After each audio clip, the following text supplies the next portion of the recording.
Welcome to Bay Rats and Buoys with your host, Captain Gage.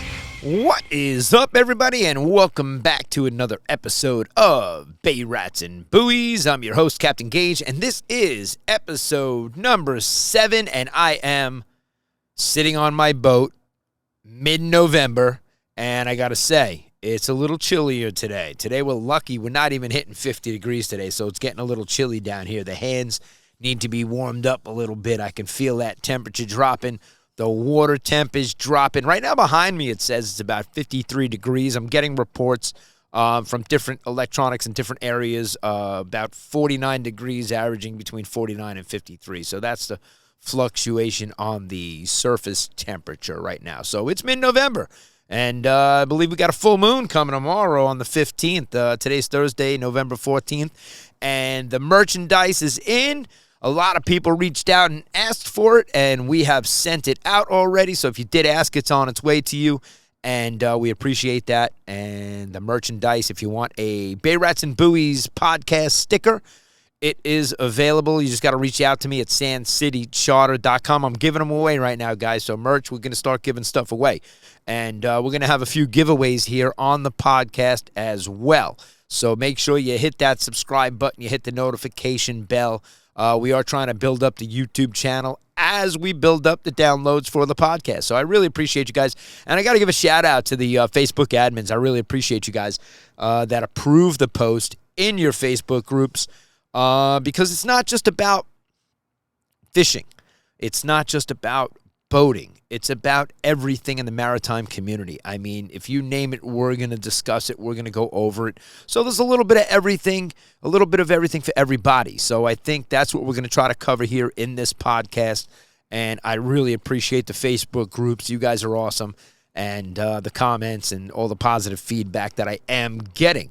And speaking of positive feedback, I got a lot of positive feedback from the fuel dock over here, and gave Rich a sticker. He put it, I told you last week, he put it on the window of the fuel dock, and they close tomorrow. That's it.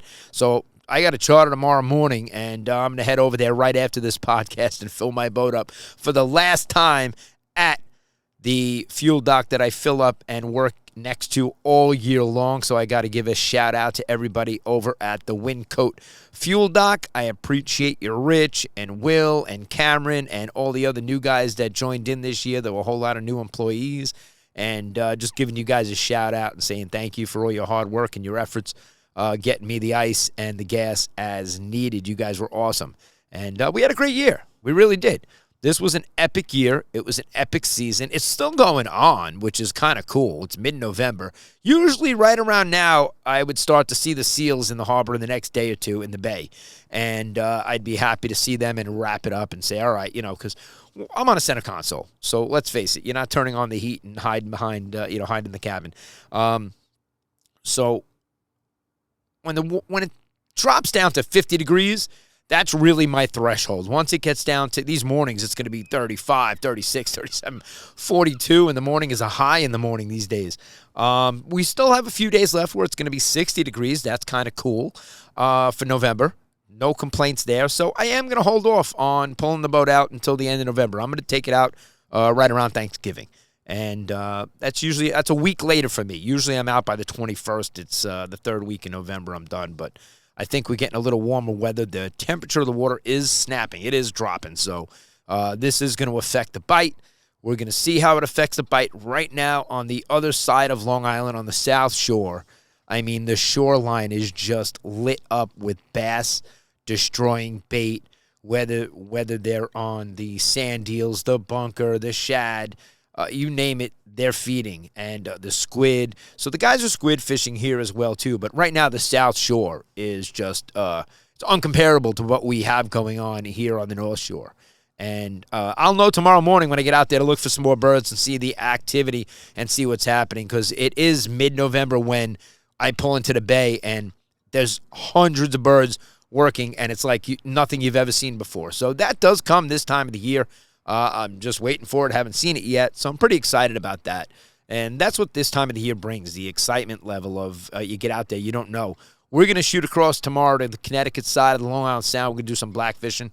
We're taking guys out to go tog fishing, and Northport High School alumni, So I get a lot of guys because I'm in the Huntington area. I get a lot of guys that I went to high school with, and, I grew up here in Northport, went to Northport High School, and it's kind of cool when you get a phone call from somebody you don't know, and, you're getting that reunion from, people that were a grade below you, a grade above you, and you get to talk about the good old days growing up and doing the stuff that we did here in Northport, which is kind of cool. So I love taking guests out like that. To me, that's exciting and fun because I'm sure we have some mutual acquaintances and friends from the past that we're both friends with. So we'll figure that all out tomorrow. But in the meantime, we're going to head across to Connecticut, fish some of the wrecks and the reefs, and get on some nice keeper tog, which the blackfish bite has been really good this year.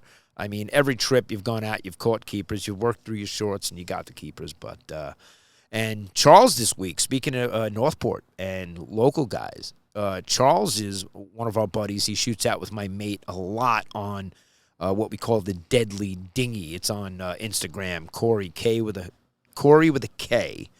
And you got Kory's Kustoms. You can probably get to the Deadly Dinghy from there on Instagram. But the Deadly Dinghy is this black inflatable that Kory uses to get to and from his boat. And Charles is one of his buddies.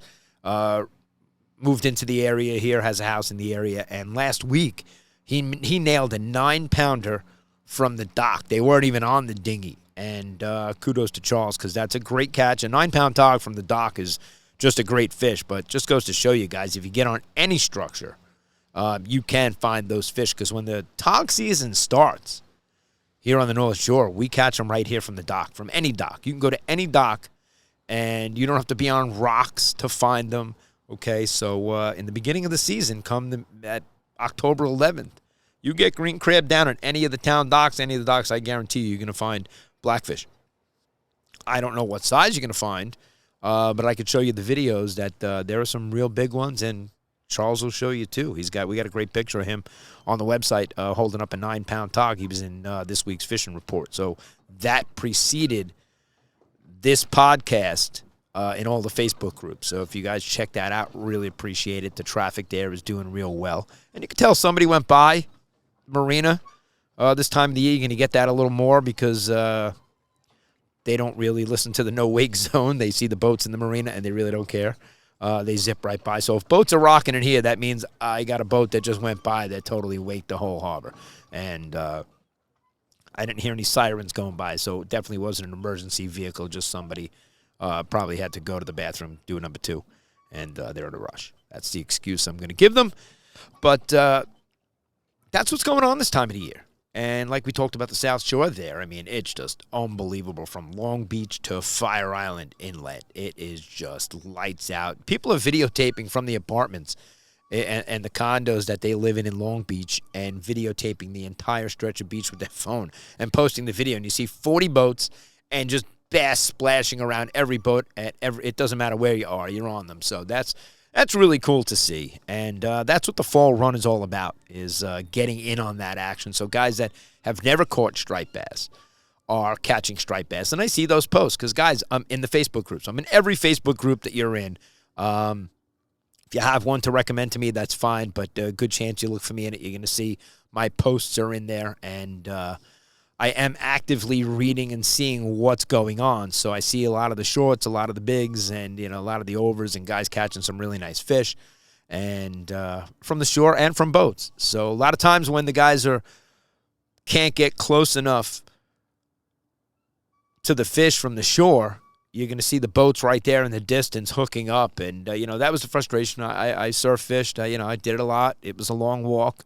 You put in a lot of effort, a lot of hours getting pounded by the waves, and there's a big difference between surfcasters and boaters, and there's a lot of even in the Facebook groups. There was just a funny post recently. Guy took a picture of a guy going by in a boat, and he zipped by real close to the shoreline where everybody was surfcasting, and you could hook up with lines and do certain things, and they were threatening and throwing weights, and that happens. That's this time of the year. You can piss a lot of people off, and I don't get that here on the North Shore because we don't have a ton of people fishing from the beach. When we leave, we don't need to be near the beach, and where we do go into the back shallow water, there's, rarely anybody fishing back there. It's not like the South Shore where they're fishing from public beaches like Gilgo and Democratic Point and Sore Thumb, and where boats are actually, traffic is going to be forced to pass by in an inlet where a lot of people might be on the point fishing and piss a lot of people off. So that was funny to see in the Facebook group.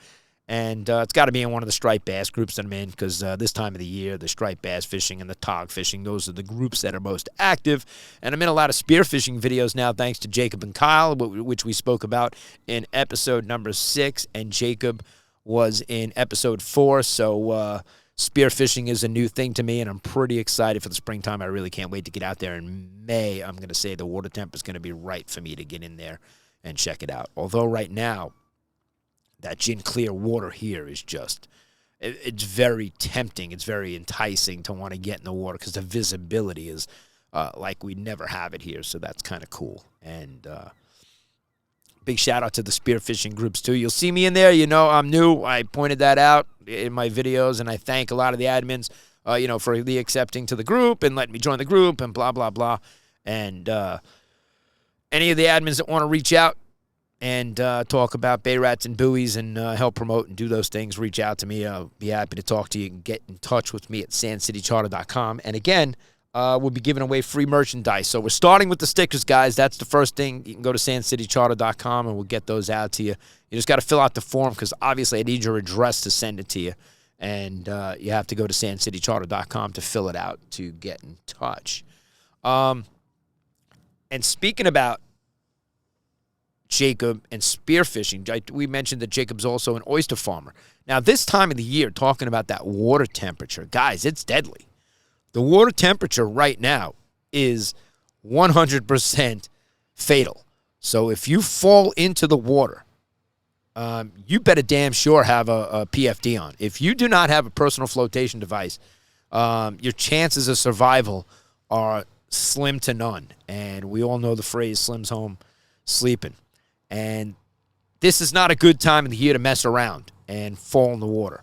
And it happens. And boats do sink and boats do take on water. And you really, if you're out fishing this time of the year, you really got to take that into consideration when being the only person on a boat or having people on your boat and knowing what can happen out there and being prepared for it.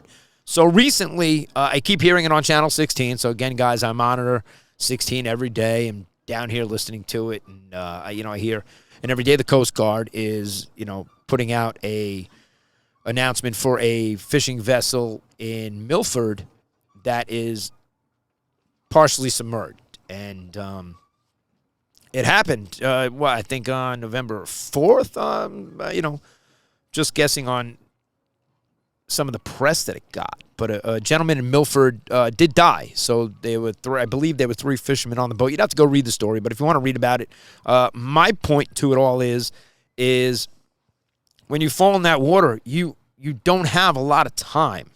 You don't. And the first thing that's going to happen when you fall into cold water is the cold water gag reflex that you're going to have, and you're going to want to and start gasping for air, and that's the downfall to all your energy and everything that goes on. That's where it all starts to go wrong right away. So what they say to do is to hold your breath for 5 to 7 seconds. The minute you fall into cold water, it's just like going into the cold shower or cold pool. You get that, you have to beat that initial cold breathing reflex and hold your breath. That's how you do it. You have to keep your head above water, and you have to hold your breath for the first 5 to 7 seconds and continue to do that in intervals to try to beat that cold water breathing reflex that happens, that you're going to try to breathe, and you're going to hyperventilate. And that's going to lead to you using up more energy because you don't have a lot of time. They say you have about 10 minutes of moving your arms. And so you want to remain as still as possible to maintain your body heat and the core temperature, because they say a lot of people when they fall into cold water and they pass away, that it isn't from hypothermia. That hypothermia almost takes like an hour to set in, because hypothermia is when the core temperature of your body becomes fatal. And most people are falling in the cold water, and it's heart attacks and breathing and drowning. And you're drowning because in 10 minutes, you can't move your arms anymore. So you are not treading water. So if you don't have a personal flotation device, to even get into that fetal position where you keep your head above water and you pull your knees into your chest and you sit there, and you got to think about how you're getting help. Now, that boat in Milford did sink, so they were on a boat that was taking on water and going down. They did. The reason I mentioned Jacob and even got into this topic was they were the people that were rescued, and were rescued because of an oyster boat. Okay, somebody that's out there is an oyster farmer, and this time of the year, the guys that are going to be out there every day are the clammers and the oyster farmers and commercial guys. Those are the guys that are going to be out there working. So if you think you're going to be able to call on a cell phone and make that phone call to somebody while you're in the water and your hands are cold. I'm sitting on my boat. It's 50 degrees. My hands are cold. Using my phone is not even going to be fun. But guys, all seriousness is you better be out there with some form of VHF radio to hail somebody close enough to you that can come rescue you, because you don't have a lot of time. And it's as simple as turning it on. It's already on channel 16. I don't even got to look at it. I know it's on channel 16, and I'm pressing the button, and I'm doing a Mayday call, and this is your lifeline to other boats in the area. And again, this does not have a lot of reach. Those guys were 2 miles offshore at Milford, in Milford, Connecticut, when it recently happened. I'm going to go ahead and shut this off now. But you should have some form of VHF radio contact with a handheld that you could take into the water. This floats. It's waterproof. And this is what you want to use, as opposed to grabbing your iPhone that the minute you go in this water, you know what's going to happen with this. And you're not going to be in a good position calling relatives, telling them that you need help, when you should be able to get the Coast Guard or the closest captain to you, to respond on channel 16, which we all will. We're going to stop what we're doing and we're going to come help you. That's what a captain is going to do. You can almost guarantee that. That's a code out here on the water. So that's something that we live and die by. And we don't want to see anybody get hurt out here. It happens. I get it. But again, kudos to the oyster boat that did show up and save the other guys, because this water temperature is fatal. And if you are going to boat this time of the year, I think you should go online and start reading about, what to do in cold water and learn. I mean, I just gave you some basics so that you have an idea, but it's not fun this time of the year. It's cold. So you got to be careful. Safety first, guys, and that's what we're all about. Safety first. Nobody wants to see anybody get hurt out here. We're going to catch fish. This is recreational. Nobody has to do this. We don't need the fish we're catching to eat. We could all go to the fish market tonight and buy whatever we want and go home and eat whatever we want. So we're doing this because the tug is the drug. We love doing this. This is what we do. In the wintertime, I'm standing in a river. There's snow on the banks. There's deer walking by, and I'm fly fishing in a river. And my older kids are looking at me like, are you crazy? There's snow on the ground. It's what we do. We're into the fishing thing. If we like it, you love it, you're addicted to it, you want to do it all year round, which is something that I'm working on, which hopefully I'll have some great news through the winter time for you guys for next year. And we got to fish through these cold months. So you got to have gloves. Oh, that's another thing. I mean, I can't tell you how many times, Kory or somebody will get on the boat and they forget to have gloves. I have extra pair of gloves all the time. And not even that they have insulation. You don't even need, I have insulated gloves for me. I'm the captain.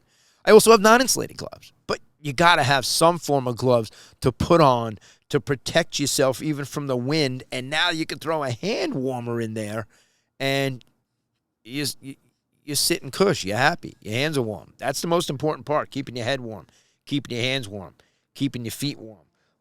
So this time of the year, those are the things. When I get on the boat tomorrow morning, there's a real good chance I'm wearing long johns.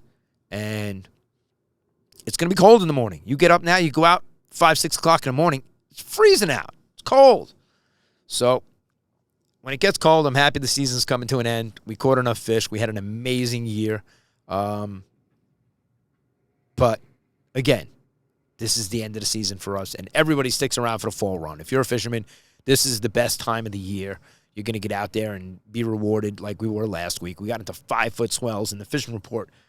Previous to this, you heard me talk about, we went around the corner to get out of the bay and head into the sound, and we knew with the wind direction, there was wind out of the east, and we knew we were going to have some rough conditions. But we knew once we got through those rough conditions and turned into one of the other bays, we knew it was going to be flat like glass and like a lake. And the minute we made that turn and got in there, and it was flat like glass and like a lake, the birds were going crazy. The fish were jumping out of the water. It was like, not only did we know if we went around those 5-foot waves that we had to get through to get to the other side, but we were rewarded for doing that. And when that happens, that's when this time of the year you say to yourself, okay, this is great. This is why I do what I do. This is why I'm out here fishing. And you can get some real windy days. Tuesday, just 2 days ago, it was blowing 35 down here. I mean, it was howling.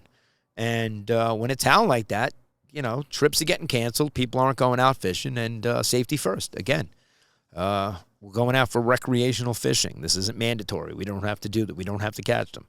So tomorrow, we're going to shoot across to Connecticut and fish for blackfish. So this time of the year, the black fishing and the striped bass fishing, you got guys squid fishing in the harbor now, and they're even catching shad. So the shad are here. Peanut bunker. Spearing. I'm still seeing them here in my marina right now. I was just going to throw the cast net because I saw a whole big school of them, and I just wanted to see what size they were. So I'm probably going to put the GoPro down underwater, and I'll see that way as opposed to having to throw the cast net and get all wet and have to put on grundins to do all that. But I do like to see the bait and keep track for the captain's log or where the bait is and what's going on. You got the sand eels, you got bunker, you got shad. So the fish are gorging, and you see some of them, you pick them up. You see them in the Facebook groups. You see guys are catching fish. They have big, fat bellies. Granted, you could be getting some females that are pregnant as well, and but they look like they're gorging. They're just feeding, and it's lights out for them right now. They are just feeding in a frenzy on the South Shore. Here, not so much. I'm not seeing it as much as I'm seeing the videos and the pictures of the South Shore. But squid fishing, the guys are putting the lights down here at nighttime. So I am seeing, and I heard that it picked up. It ramped up a little bit. I still have not dropped the light and started squid fishing yet at nighttime. I figured I would wait till it was kind of like lights out and give it a shot. I really did. Truth is, I really don't want to ink up the boat. I got charters, and I don't want to ink things up. And I know you can keep them in the water, put them in a bucket. You can get around that, but I was hoping to jump on somebody else's boat and ink that boat up as opposed to mine. So that was the thought process behind catching the squid, and it's a ton of fun. I can't wait to do it, and I'm going to drop the light in the water. Every time I leave, I pass the boat ramp on the way out of here for the town ramp, and right at the point of both ramps, guys have the green lights in, and usually over at the town docks, they're running generators and the lights are in, and once that's happening, they're here, and I see the boats on my way back in at nighttime.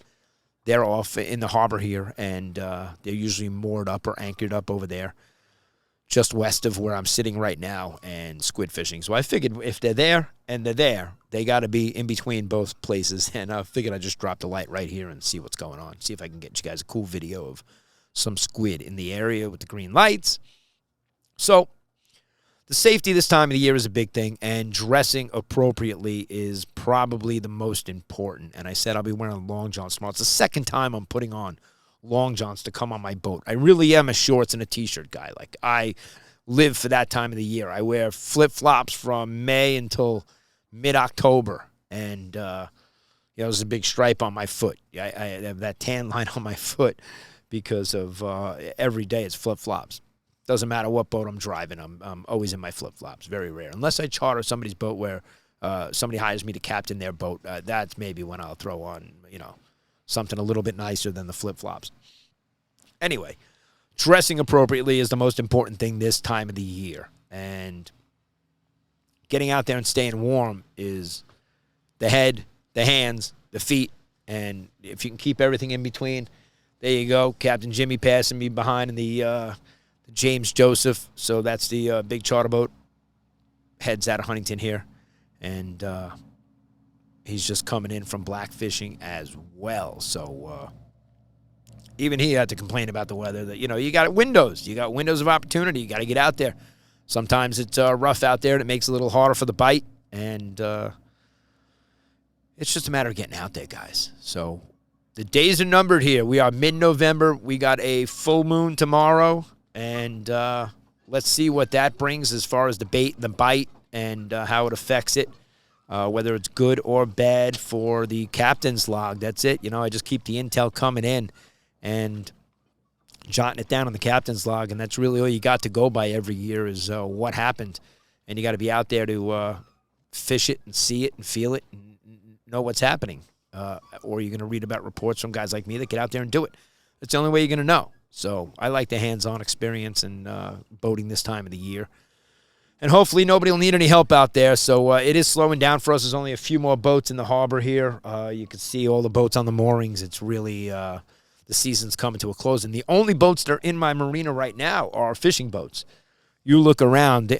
I see a wave runner or two. Still got their covers on it. And they're going to have to get on that to get it out of here and drive it over to the ramp. And they're in for a cold treat because their feet are going to be freezing in this water temperature. It is cold. So the only boats that are still in the water here are fishing boats. Very rare to see any more bow riders. I think the bow riders are all out. They're wrapped. The whole parking lot is packed with wrap boats. And that'll be next. Maybe next week's podcast will be a little bit more about the winterization and wrapping it up because I think we're only going to have 2 weeks left. And we're going to have to do a Turkey Day podcast, obviously. And next week, I'm hoping we still get a few days in the 60s. I'm hoping to get at least 1 or 2 more boat podcasts in. I was in the studio yesterday, and I was contemplating whether I was going to do it in the studio and just get it done yesterday, or do I wait and I come down to the boat today. I know there's going to be cloud cover. There's not going to be any sun. You can see I'm not wearing any sunglasses. There's no sun shining on me. There's no warmth to today whatsoever. It's just cool air, and luckily it's blowing a little bit out of the north. It's only gusting to 9 and blowing like 5 or 6, and at least the console behind me is deadening some of that wind. I still have 2 sweatshirts on. I didn't gain any weight. That's 2 sweatshirts, and that's really this time of the year.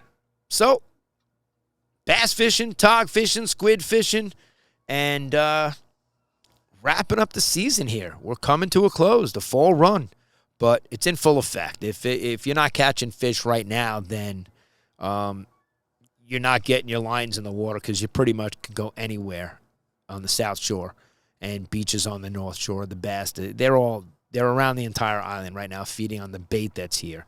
So this really was an epic year for us, and we have so many great stories to tell and so many great videos to share with you that we will share them. I will edit them. I've already put there's already highlight reels that I've made and a ton of stuff and comments and, songs that were played while guys were catching fish, and we were queuing songs up, and we were laughing like never before, and some of the trips were just so epic that I have to share them with you. I also have to share the shark fishing. I mean, it comes into play a lot, where recently somebody was just telling me in the studio that their good friend was flying a drone out and flying the bait out, and I was just like, yeah, bro, I did that for 2 summers on the beach, caught 53 sharks that I tagged, and the video footage that I have. I mean, my kids were 7 and 9 years old catching 6-foot duskies and browns and sandbars and catching sharks. So, most people are taking 7 and 9-year-olds snapper fishing, and my kids, they haven't snapper fished in years. In fact, my son was 12 this year and outfished my mate and one of the best fishermen, one of my buddies. He outfished Kory and Kenny with flutter spoons. And hooking up on the flutter spoon, it's easy to drop the fish. And recently somebody just posted a thing asking, what's the craziest thing you caught while you were striped bass fishing? And I had a flutter spoon, which I just mentioned to you, that I actually got the treble hook into a really old Coke bottle, and it has barnacles all over it. And I think I'm going to post it and ask how many people would actually drink the contents of this Coke bottle. What would it take? What do we got to give you? Is it $1,000? Is it $10,000? Is it $100,000? Is it $1 million? What is it going to take for you to drink the contents of what's in this Coke bottle right now as I caught it? But how I even got a treble hook that's on a floater spoon. If anybody knows what a floater spoon is, it's just a 9-inch spoon with a treble hook hanging below. And how did that treble hook get down to the bottom and get into the mouth of the Coke bottle enough that I could, with resistance and everything else, lift this thing up with drag on it? I knew it was something from the bottom. I thought it was a rock or, some sort of a, something, a granite grouper. And I'm reeling it in, and I you'll see the picture. It's in the, actually, I'd have to share it. It's in the Facebook group. But I can put it up on sandcitycharter.com if you want to see the Coke bottle I'm talking about. That was definitely the oddest catch of something that we pulled out of the water. We've all pulled up old reels and some old rods and, doing some, you get the jig to the bottom and you grab something. It happens. You pull up some fun old stuff. But getting it into a Coke bottle was just, I don't even know how that happened. I don't think I could do that looking at the bottle and trying and doing it. So, to me, that was an incredible feat, and one that I posted to share with the rest of the world. Anyway, that is the close to the season. 2 weeks. That's it. It's over. So I think we're going to have to close out episode number 7 here at Bay Rats and Buoys. And I'm going to try to do as many more episodes as I can from the boat, guys. I really am. A little chilly today. My hands are going into the pocket. And I went and warmed up. I set up the equipment, and then I went up and sat by the heater for a little bit and said, all right, I'm going to warm up. That was a little chilly. This way I come down here, I'm not freezing and angry. I don't want to be angry on the podcast. Anyway, hope you guys enjoyed tuning in every week. We're going to try to get some more guests. I don't know if I'm going to get guests on the boat because this is a little chilly right now to ask somebody to come down and sit here. I think we'll do the guests in the studio, and that's kind of why I'm putting that off, because doing these by myself, I can just come down, spur of the moment, bang it out, and put it up. There's zero editing. This is totally unscripted. It's raw. I don't edit a damn thing. If I make a mistake or if I cough or whatever, there's no editing. I hit the GoPro. I hit record. I hit record on the board and record the audio, put them two together and put it up on the internet for you guys to see. So that's the rawness to it. That's the excitement level for me. I don't have to edit anything, and that's fun. Makes it easier for me. So this will be up in a few minutes. It's Thursday afternoon.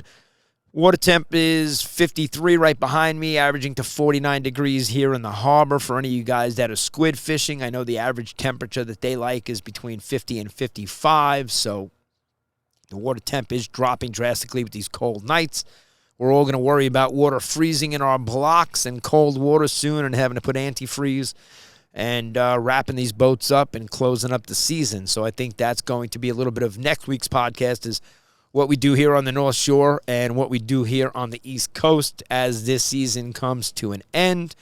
And I hope you guys download, if you have any friends that are in your fishing groups or in your text messages and you want to shoot them a text and say, hey, yo, check out this link, Bay Rats and Buoys. It's about fishing and boating, and we're going to keep it real positive and fun, guys, throughout the end of the season here. And we'll get into the gear and the new equipment and the new electronics in the wintertime, and we'll be at all the boat shows, and we will be traveling down south and doing some podcasts on location while we're fishing down south. So that's going to be a lot of fun. You'll want to tune into those, and I'm definitely going to have some special guests that I collaborate on those trips. We've already spoken about it, so bringing the equipment this is so easy. It's less than a suitcase. It's really a duffel bag, and everything's with me to do what I need to do to produce this podcast, so that's kind of cool. It's not a big production. Doesn't take anything. I'm sitting here by myself. There's nobody helping. And so if you share it to anybody, we're going to try to build up the downloads. All right, I do make a video. The video gets a lot of views on Facebook. It's averaging between 7,000 and 9,000 views on Facebook, and it's getting a great amount of attention on Odyssey, on iTunes, on Amazon, and you name it, wherever you guys get your podcasts, you will be able to type in Bay Rats and Buoys and find it there. So go ahead and download it, share it with your buddies, let everybody know. Click that like button, hit the notification, hit the subscriptions on YouTube. We are going to grow that channel and put up a lot of tips and a lot of the equipment that I use all year long.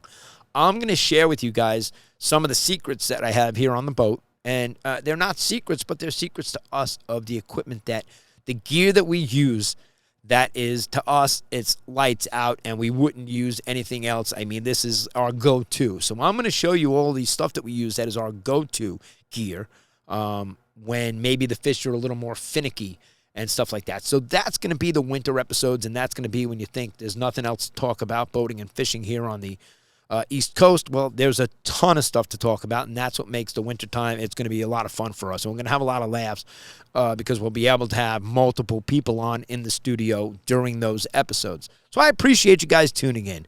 I really do. Greatly appreciate it, and I appreciate all the positive feedback. And just like Frank that I sent the sticker out to recently, he was the last one that I wrote the envelope up for.